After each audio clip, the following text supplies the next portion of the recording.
da wannan katin zaben ne kadai zaka je ka kada ƙuri'a. Ka tabbatar ka dangwala wa mai malabu ne.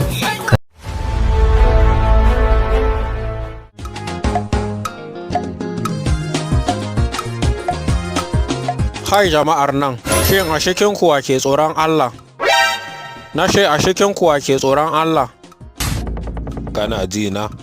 Za ka tashi tsakar dare ka tafi daji, amma fa ka tabbata sanda ka tashi ba wanda ya ganka. Kar kuma ka tashi kowa, kar ka yi magana da kowa. Kana shiga dajin duk bishiyar da ka fara gani, ita za ka je ƙarƙashinta a hankali, sai ka ɗaga kanka saman bishiyar ka ce kai, za ka ga tsuntsaye sun tashi. To duk hanyar da suka bi nan za ka bi, ita ce hanyar arzikinka. Sai ka koma gida ka kwanta ka yi bacci, washe gari da sassafe ka nemi raguna ƙosassu guda 2, ka nufi hanyar nan da tsuntsayen nan suka bi. Ka nemi mutane guda 2 masu tsananin tsoron Allah, ka yanka musu ragunan nan ka ba su sadaka.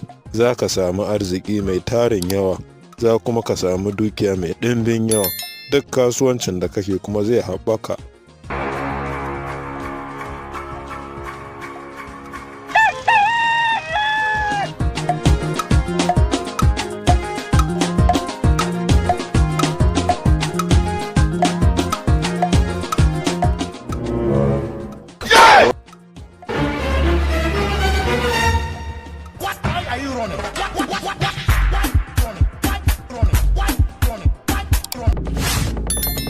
Na ce a cikin kuwa ke tsoron Allah? Gani. Mun gan ka kaɗo, tashi ka biyo ni.